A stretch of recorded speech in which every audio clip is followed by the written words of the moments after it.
नमस्कार and welcome to all of you in Global Lookout. दोस्तों, हाल में ही हुआ क्या है, रघुराम राजन, जिनको हो सकता है आप लोग जानते भी हों, ये आरबीआई के एक्स गवर्नर रह चुके हैं। बीजेपी कुछ खास पसंद नहीं करती इनको। इनने ये स्टेटमेंट दिया है कि इंडिया जो है वो डेंजरसली क्लोज है हिंदू ग्रोथ रेट के। आई एम श्योर अगर आप लोग को Hindu growth rate, Sikh growth rate, Nehru growth rate in सब के बारे में नहीं पता है तो आप लोग इस स्टेटमेंट से अंदाजा ही नहीं लगा पा रहे होंगे कि इनने क्या कहा है। लेकिन उसके बाद भी आपको डरने की जरूरत नहीं है, मैं पूरा बताऊंगा, इसमें पूरा एक्सप्लेन करूंगा इन सब के बारे में। इसके अलावा और हम लोग देखेंगे कि क्या क्या इनने कहा है, और साथ ही साथ के शेप्ड रिकवरी एक टर्म हो सकता है आप लोग ने कई बार सुना भी होगा, वो क्या होता है वो भी देखेंगे। तो ये सब प्लस इसके अलावा और भी बहुत कुछ आप लोग को जानने को मिलने वाला है इस वीडियो में। बस आपको एंड तक बने रहना है। अगर वीडियो अच्छा लगे तो लाइक, कमेंट, शेयर, सब्सक्राइब जरूर करना है। तो 1947 में हमारा जो देश था वो आज़ाद हुआ, और हमारे जो लीडर्स होते हैं वो इसके बाद हमारी इकोनॉमिक डेवलपमेंट के लिए प्लानिंग मॉडल अपनाते हैं। यानी कि यूएसएसआर की तरह ये डिसाइड होता है इंडिया में कि गवर्नमेंट प्लान करेगी कि किस तरीके से इकोनॉमी डेवलप करेगी, कब, किस टाइम में, किस सेक्टर में ज्यादा काम होगा। और इसके लिए गवर्नमेंट 5-5 साल के लिए प्लान करना शुरू करती है कि अगले 5 साल में हम लोग ऐसे इकोनॉमी को लेके जाएंगे, और इसी चीज को कहा जाता है प्लानिंग मॉडल। पहले 5 साल में एग्रीकल्चर पे ध्यान दिया गया, और पहला जो 5 साल था यानी 1950 से लेकर 1955 तक का, इसमें जो ग्रोथ रेट इंडिया ने एक्सपेक्ट किया था वो किया था 2.1% का। लेकिन हम लोग को जो ग्रोथ रेट मिली वो इससे ज्यादा मिली, 3.6% एवरेज हर साल का। इसके बाद सेकंड 5 ईयर प्लान की शुरुआत हुई 1955 से लेकर 1960 तक। इसमें हैवी इंडस्ट्रीज पे ध्यान दिया जाने लगा, और इसमें साल की एवरेज ग्रोथ इंडिया की जो थी वो थोड़ी और बढ़ी और 4% तक हुई। फिर थर्ड प्लान था 1961 से 1965 तक का। इसमें इंडिया ने और भी ज्यादा एक्सपेक्ट किया था, और भी ज्यादा डेवलप करेंगे। लेकिन इस बीच हुआ क्या, अगर आप लोग को हिस्ट्री पता होगी तो आप लोग को पता होगा कि 1962 में इंडिया और चाइना का वॉर हुआ था। फिर उसके बाद 1965 में भी एक इंडिया और पाकिस्तान का वॉर हुआ था। फिर इस टाइम पे काफी ज्यादा सूखा भी पड़ा कई इलाकों में, जिसकी वजह से हमारी जो ग्रोथ रेट थी वो बहुत ज्यादा कम हो गई। 2.4% की इस टाइम पे एवरेज ग्रोथ रेट थी हर साल की इन 5 सालों में। और इन्हीं सब रीजंस की वजह से, ड्रॉट पड़ने की वजह से, कंटिन्यूस वॉर की वजह से जो इंडिया की इकोनॉमिक हालत है वो बहुत तेजी से बिगड़ने लगी थी। इन्फ्लेशन बहुत तेजी से बढ़ने लगा था, भूखमरी और फूड डेफिसिट बहुत ज्यादा था। इसलिए हुआ क्या कि थोड़ी टाइम के लिए लॉन्ग टर्म का प्लानिंग को छोड़ दिया गया और शॉर्ट टर्म के प्लानिंग की बात की जाने लगी। साल साल का गवर्नमेंट प्लान करने लगी, और 5 ईयर प्लानिंग मॉडल से थोड़ी देर के लिए ब्रेकअप हो गया। इसीलिए थोड़ा गैप आया यहाँ पर, और ऐसे करते करते 1980s तक 5 ईयर प्लान इंडिया जो है वो कंप्लीट कर चुका था, और 1980s से फिर 5 ईयर प्लान शुरू हुआ था। अब ऐसे में होता क्या है ना कि जब गवर्नमेंट बहुत ज्यादा प्लानिंग करने लगती है, मार्केट फोर्सेस को डोमिनेट नहीं करने देती है, तो इसके कुछ लिमिटेशन होते हैं।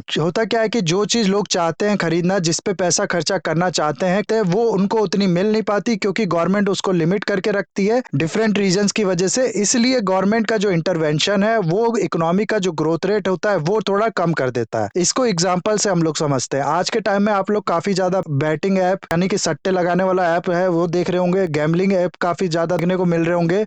लेकिन पहले ये नहीं था, क्योंकि गवर्नमेंट पहले इसमें फ्री हैंड नहीं देती थी, उतना ज्यादा नहीं चाहते थे कि इस तरह के ऐप आए, लोग सट्टा लगाना शुरू करें ऑनलाइन और अपना पैसा लूज करें। ऐसे ही एक और एग्जांपल हम लोग देखते हैं। मान लो अगर फास्ट फूड इंडिया में बहुत ज्यादा लोग खाने लगे, और गवर्नमेंट को लगे नहीं, हम लोग को हेल्थ पे लोगों की ध्यान देना चाहिए, इसलिए फास्ट फूड जो है उसका कंजम्पशन थोड़ा कम करना पड़ेगा। ऐसे में गवर्नमेंट क्या करेगी कि फास्ट फूड जो इंडस्ट्रीज है उसमें लाइसेंस बांटना ही कम कर देगी। लाइसेंस बांटेगी भी तो उसको बहुत ज्यादा मुश्किल बना देगी, ताकि फास्ट फूड बेचने वाले लोग ज्यादा से ज्यादा मार्केट में ना आ पाए। जिसकी वजह से होगा क्या कि लोग खरीदना चाह रहे हैं फास्ट फूड, लोग खाना चाह रहे हैं फास्ट फूड, लेकिन गवर्नमेंट के इंटरवेंशन की वजह से वो लोग वो चीज खरीद नहीं पा रहे हैं। अब इससे होगा क्या कि अगर लोग फास्ट फूड खरीदते और खाते तो भले उनके हेल्थ का तो नुकसान होता, लेकिन कंजम्पशन बढ़ता लोगों का। वो लोग पेमेंट करते फास्ट फूड खरीदने के लिए, तो उसका एक टैक्स का हिस्सा जाता गवर्नमेंट को भी, प्लस ये जो सेलर्स होते फास्ट फूड का उनके लिए जॉब्स भी क्रिएट होती। तो इकोनॉमिक एक्टिविटी गवर्नमेंट के इंटरवेंशन से कई बार होता है कि कम हो जाती है, जिसका असर पड़ता है ग्रोथ रेट पे भी कंट्री के।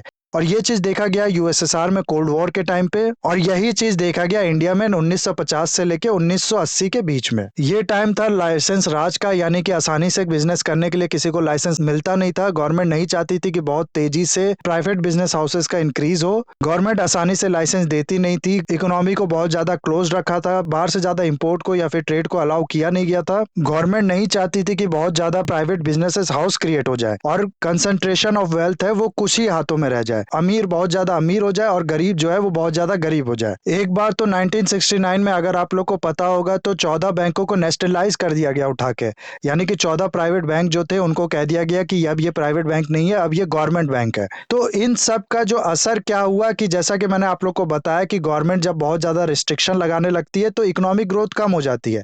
इसीलिए 1950 से लेकर 1980 तक का जो टाइम था, इसमें अगर एवरेज हर साल की हम लोग ग्रोथ रेट देखें तो वो थी सिर्फ 4% की, जो कि इंडिया जैसी कंट्रीज के लिए कुछ भी नहीं था। खासकर से जब इंडिया की जीडीपी उस टाइम पे बहुत ज्यादा कम हुई हो। आज के टाइम में जब जीडीपी इतनी ज्यादा है इंडिया की, लगभग 3 ट्रिलियन से भी ज्यादा की जीडीपी है इस समय इंडिया की, उसके बाद भी हम लोग 7% 8% ग्रोथ रेट की बात करते हैं। हालांकि इससे कम भी होती है, लेकिन कई बार ऐसे एक्सपेक्टेशन लगाए जाते हैं कि इस साल में जो इंडिया की ग्रोथ रेट होगी वो 7% की होगी या फिर 8% की होगी। लेकिन 1950s के 1960s के टाइम में जब जीडीपी इंडिया की बहुत कम थी, उस समय सिर्फ 4% का ग्रोथ रेट होना, आप लोग समझ सकते हो कि कितनी ज्यादा खराब बात थी। और इसी टाइम में ताइवान हो गया या साउथ कोरिया जैसी कंट्रीज हो गई, यहाँ पर हम लोग देख रहे थे कि बहुत तेजी से इनकी जो इकोनॉमी है वो डेवलप कर रही थी। इसी टाइम में साउथ कोरिया जो है वो लीस्ट डेवलप कंट्री से डेवलप्ड कंट्री बन गया और इंडिया जो है वो, जैसा कि मैंने आप लोग को बताया, इस प्रॉब्लम से जूझ रहा था। Now question may comes in your mind कि तो गवर्नमेंट ऐसा करती क्यों है? जब उसके इंटरवेंशन की वजह से जो ग्रोथ रेट होता है वो कम हो जाता है, तो वो इंटरवेंशन करती ही क्यों है? देखो, होता क्या है ना कि ये चीज जो है ना कि कह देना कि गवर्नमेंट के इंटरवेंशन से ही ये ग्रोथ रेट कम हुआ है और गवर्नमेंट के इंटरवेंशन से ही ये ग्रोथ रेट कम होता है, ये बहुत ज्यादा सब्जेक्टिव चीज है। इस तरीके की जो इकोनॉमी होती है जिसमें गवर्नमेंट ज्यादा इंटरवेन करती है, इसको सोशलिस्ट इकोनॉमी कहते हैं। और इसके अपोजिट में जो इकोनॉमी होती है जो खुला ओपन मार्केट की बात करती है, उसको हम लोग कहते हैं कैपिटलिस्ट इकोनॉमी। कैपिटलिस्ट इकोनॉमी का जो काला पिक्चर था वो दुनिया ऑलरेडी देख चुकी थी पिछले 1-2 शताब्दी में। जो लोग अमीर थे वो बहुत ज्यादा अमीर होते जा रहे थे, जो लोग गरीब थे वो और भी ज्यादा गरीब होते जा रहे थे।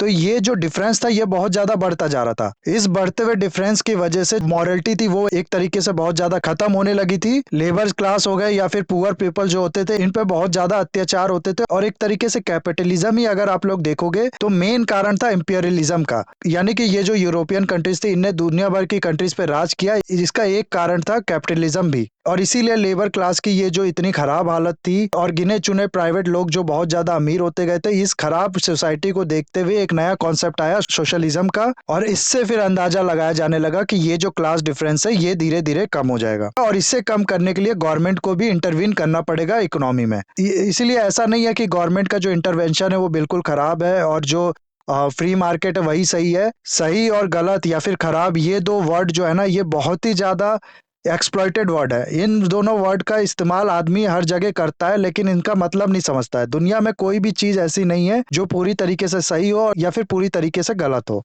इसीलिए इसमें भी ऐसा कुछ नहीं कहा जा सकता है। और जब ये सोशलिज्म का कॉन्सेप्ट आया तब ये उम्मीद लगाई गई कि ये जो क्लास डिफरेंस है ये कम होगा। उस समय ये नहीं पता था कि इसकी वजह से इकोनॉमी जो है उस पर भी असर पड़ता है। ये चीज तब देखी गई जब यूएसएसआर फाइनली 1991 में डिसइंटीग्रेट हो गया और जिसका मेन कारण था उसका लैक ऑफ इकोनॉमिक परफॉर्मेंस। इसके अलावा एक और चीज अगर मैं आप लोग को बताऊं तो मान लो शुरुआत में हम लोग अगर सोशलिस्ट इकोनॉमी अपना लेते तो एक तो प्रॉब्लम ये क्रिएट होती कि कुछ लोग बहुत ज्यादा अमीर हो जाते, कुछ लोग बहुत ज्यादा गरीब हो जाते। दूसरा ये भी हो सकता था कि फ्री मार्केट देने का मतलब है कि बाहर की कंपनी जहां पर ऑलरेडी काफी ज्यादा इंडस्ट्रीज सेटअप हो चुकी है वो आके अपना सामान बेचने लगती इंडिया में। और ऐसे में होता क्या कि इंडिया की जो छोटी मोटी इंडस्ट्रीज है जिनके पास उतनी ज्यादा एडवांस मशीन नहीं है, जिसकी वजह से उनका जो कॉस्ट ऑफ प्रोडक्शन है वो भी ज्यादा है, उनका बनाया हुआ सामान भी जिसकी वजह से ज्यादा है, वो लोग उस बाहर के फॉरेन कंट्रीज के प्रोडक्ट से कंपेयर नहीं कर पाती और फाइनली इंडिया की जो इंडस्ट्रीज थी वो शट डाउन हो जाती। तो इस चीज से भी इंडिया बच पाई इस सोशलिस्ट इकोनॉमी अपनाने की वजह से ही। लेकिन फिर जब ये देखा गया कि इसकी वजह से हमारी जो इकोनॉमी है उस पर भी बहुत ज्यादा असर पड़ रहा है, उसकी ग्रोथ रेट जो है वो एक लिमिट के आगे बढ़ नहीं पा रही है, इसीलिए 1980s से फिर शुरुआत किया गया इकोनॉमी को लिबरलाइज करने के लिए। और आप लोग को पता होगा फिर 1991 में इंडिया जो है वो एलपीजी रिफॉर्म लेके आया, लिबरलाइजेशन, प्राइवेटाइजेशन और ग्लोबलाइजेशन को अपनाया गया। तो 1980s तक जो इंडिया की ग्रोथ रेट थी उसको कहा जाता था हिंदू ग्रोथ रेट और पहली बार ये जो नाम था ये दिया गया था 1978 में एक इंडियन इकोनॉमिस्ट थे राज कृष्णा, उनके द्वारा। नाउ एक सवाल यहाँ पर यह भी आता है कि हिंदू वर्ड यहाँ पर क्यों चुना गया? हिंदू ग्रोथ रेट का क्या मतलब है? कुछ और नाम भी इसको दे सकते थे। दरअसल क्या है ना कि उस समय के कुछ जो इकोनॉमिस्ट थे उनका मानना था कि हिंदू रिलीजन में, जैसा कि आप लोग जानते होंगे, कि दो कॉन्सेप्ट जो है वो बहुत ज्यादा इंपॉर्टेंट है, बहुत ज्यादा डोमिनेटेड है। एक है भाग्य का और दूसरा है कर्मा का। आपके घर में भी ये काफी ज्यादा सुनाई देता होगा कि जो भाग्य में होगा वही मिलेगा, या फिर जो कर्म करोगे उसी का फल मिलेगा। तो ये दोनों जो कॉन्सेप्ट है, ये तो आदमी के मॉरल वैल्यूज बूस्ट करने के लिए तो ठीक है, लेकिन ये जो कॉन्सेप्ट्स है ना कहीं आदमी को रिस्ट्रिक्ट करते हैं कोशिश करने से, कि कोशिश करके भी क्या होगा, जो भाग्य में होगा वही मिलेगा। तो इस तरीके की जो आइडियोलॉजीज हैं, ये हिंदूज की पिक्चर दिखाती हैं as a stability preferred communities की। यानी कि हिंदूज एग्रेसिवली किसी चीज के लिए काम नहीं करना चाहते, कोई कोई चीज के लिए बहुत ज्यादा डेडिकेटेड नहीं है, एक स्टेबिलिटी पे वो रखना चाहते हैं अपने आप को, कोई सी बड़ी चीज के लिए ट्राई नहीं करते हैं। इसीलिए ये जो 4% का ग्रोथ रेट है, ये एक तरीके से देखा जाने लगा इससे कनेक्ट करके कि इंडिया जो है वो कोशिश नहीं कर रहा है, वो भाग्य पे डिपेंड है, इसलिए ऐसा ग्रोथ रेट हो रहा है, और इसीलिए इसको नाम दे दिया गया हिंदू ग्रोथ रेट का। उसके बाद हुआ क्या कि 1980s से इंडिया ने रिफॉर्म करना शुरू किया। 1990s के बाद इंडिया की जो जीडीपी है उसका ग्रोथ रेट धीरे धीरे हर साल बढ़ा, और क्योंकि इससे पहले की ग्रोथ रेट को हम लोग हिंदू ग्रोथ रेट कह चुके थे, इसलिए ये जो ग्रोथ रेट था इसको सिख ग्रोथ रेट कहा जाने लगा। क्योंकि 1991 में जो रिफॉर्म लाया गया था, उस समय जो मनमोहन सिंह जी थे वो फाइनेंस मिनिस्टर थे, तो उसी पे इनको नाम दे दिया गया सिख ग्रोथ रेट। लेकिन बाद में कुछ इकोनॉमिस्ट जो है उनने ये जो कॉन्सेप्ट था कि हिंदू का, भाग्य का, इन सब को गलत बताया, और इसीलिए इस पीरियड को और इस ग्रोथ रेट को कुछ लोग हिंदू ग्रोथ रेट नहीं, आज के टाइम में नेहरू ग्रोथ रेट कहते हैं। और इसी के बारे में अभी रघुराम राजन जी ने कहा है। इनका कहना है कि एनएसओ का जो डाटा है उससे ये दिख रहा है कि हर क्वार्टर में इंडिया की जो ग्रोथ रेट है वो कम होती जा रही है। इससे इनको डर है कि कल को जो इंडिया है वो दोबारा हिंदू ग्रोथ रेट में ना एंटर कर जाए, यानी फिर से 4% का ग्रोथ रेट ना शो करने लगे ईयर वाइज। ये कहता है कि अक्टूबर से लेकर दिसंबर 2022 तक का जो क्वार्टर था, यानी कि 2022-23 का जो साल है उसका थर्ड क्वार्टर, इसमें इंडिया की जो ग्रोथ रेट रही है वो 4.4% की रही है। और वही इससे पहले वाला जो टाइम था, यानी कि जुलाई से लेकर सितंबर 2022 का जो टाइम था, उसमें इंडिया की ग्रोथ रेट रही है 6.3%। और उससे पहले भी अगर हम लोग देखें, यानी कि फर्स्ट क्वार्टर ऑफ 2022, यानी कि अप्रैल से लेकर जून 2022 तक का जो टाइम था, इसमें इंडिया की ग्रोथ रेट रही है 13.2% की। तो जिस तेजी से ये जो ग्रोथ रेट है गिरता जा रहा है, इससे इनको डर है कि कल को अगला जो क्वार्टर हो उसमें 4% की ग्रोथ रेट ना हो, और अब पूरे साल की फिर ग्रोथ रेट जो है वो कम होते होते हिंदू ग्रोथ रेट में ना आ जाए इंडिया। फिर ये कहते हैं कि इंडियन इकोनॉमी जो है उसकी हालत कुछ इस तरीके से है कि इस समय जो प्राइवेट प्लेयर्स हैं वो इन्वेस्ट करना चाह नहीं रहे हैं, वो इन्वेस्ट कर नहीं रहे हैं। इन्फ्लेशन जो है वो बहुत ज्यादा बढ़ रहा है, भले ही आरबीआई जो है वो लगातार जो इंटरेस्ट रेट है उसको हाइक करती जा रही है, जो रेपो रेट है उसको बढ़ाती जा रही है, लेकिन उसके बाद भी इन्फ्लेशन कंट्रोल में नहीं आ रहा है। उसके बाद ग्लोबली हम लोग देख रहे हैं कि ग्रोथ रेट जो है पूरे वर्ल्ड की वो भी कम हो रही है, और साथ ही साथ ऐसा प्रेडिक्ट किया जा रहा है कि इस साल के एंड तक ये और भी ज्यादा कम होगी। तो ये सब ये कहते हैं कि मेजर फियर फैक्टर है इंडियन इकोनॉमी के बारे में। ये कहते हैं कि जो नेक्स्ट क्वार्टर होगा इस साल का, यानी कि जनवरी से लेके मार्च 2023 का जो टाइम होगा, इसमें आरबीआई ने प्रेडिक्ट किया है कि 4.2% की